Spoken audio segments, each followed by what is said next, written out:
question foncière est une question importante, mais une question aussi délicate. Et nous retrouvons les mêmes difficultés dans tous les pays de l'UEMOA. L'UEMOA a pensé qu'il fallait avoir la même démarche et les mêmes procédures. Nous sommes dans ce processus-là. Les experts ont travaillé durant 3 jours. Aujourd'hui, les ministres vont adopter ce projet et après il sera soumis à la présidence de la commission. Donc c'est un grand pas qui sera franchi dans la gestion de cette question foncière, qui est une question difficile et à la fois dangereuse, mais que nous arriverons à maîtriser de façon communautaire, mais aussi de façon intégrée.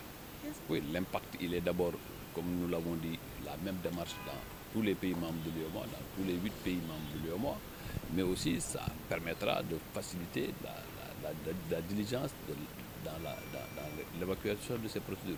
Vous savez, tout le problème, il est là à ce niveau, c'est que les titres de propriété, que ce soit au Sénégal, comme dans tous les pays de l'UEMOA, posaient un sérieux problème. Nous avons échangé sur nos différentes expériences et les experts sont parvenus à nous produire un texte qui nous permettra d'agir de la même façon, mais dans des pays différents. Ce qui est un acte majeur dans le souci d'une intégration maîtrisée et contrôlée.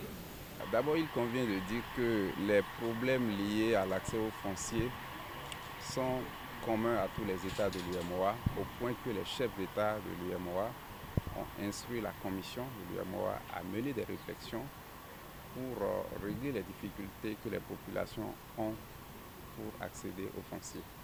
Et ces problèmes concernent d'abord l'insécurité foncière, la spéculation foncière irrationnelle, qui fait que nous avons des problèmes au plan social, au plan économique et même au plan culturel.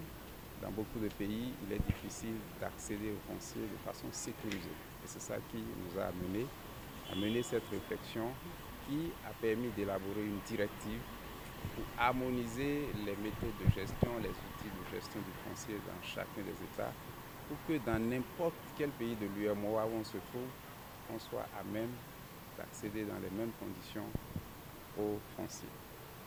L'impact, c'est d'abord qu'il faut passer à ce que nous appelons l'harmonisation. Toutes les règles qui ont été édictées, il faut la transposition de ces règles dans les législations nationales de nos États. Et ensuite, l'impact, c'est que ça va faciliter l'accès aux fonciers. Le financement également bancaire au programme immobilier sera renforcé et nous aurons dans pratiquement tous les pays au même moment une sécurisation du foncier de manière à ce que partout où nous soyons dans l'UEMOA, on soit à même d'avoir accès à la propriété foncière. Et vous savez, l'économie est en grande partie aussi basée sur le foncier.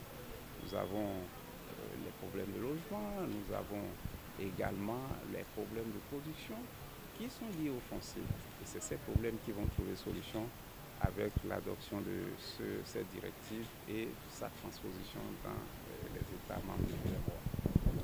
3 aspects. Il y a d'abord l'accès à la propriété foncière, les conditions d'accès qui seront harmonisées et simplifiées.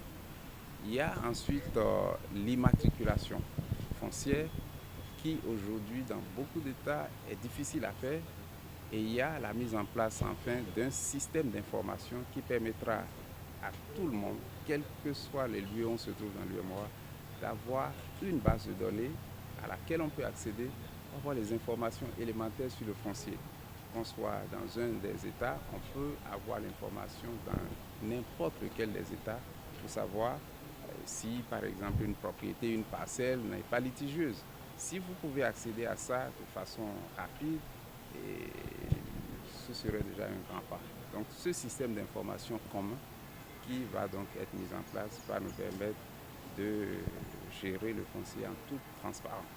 Je suis Maître Tchole Nyanou Kofi, ministre togolais de l'urbanisme, de l'habitat et de la réforme foncière, président de l'actuelle réunion intersectorielle des ministres de l'urbanisme, de l'habitat et du cadastre.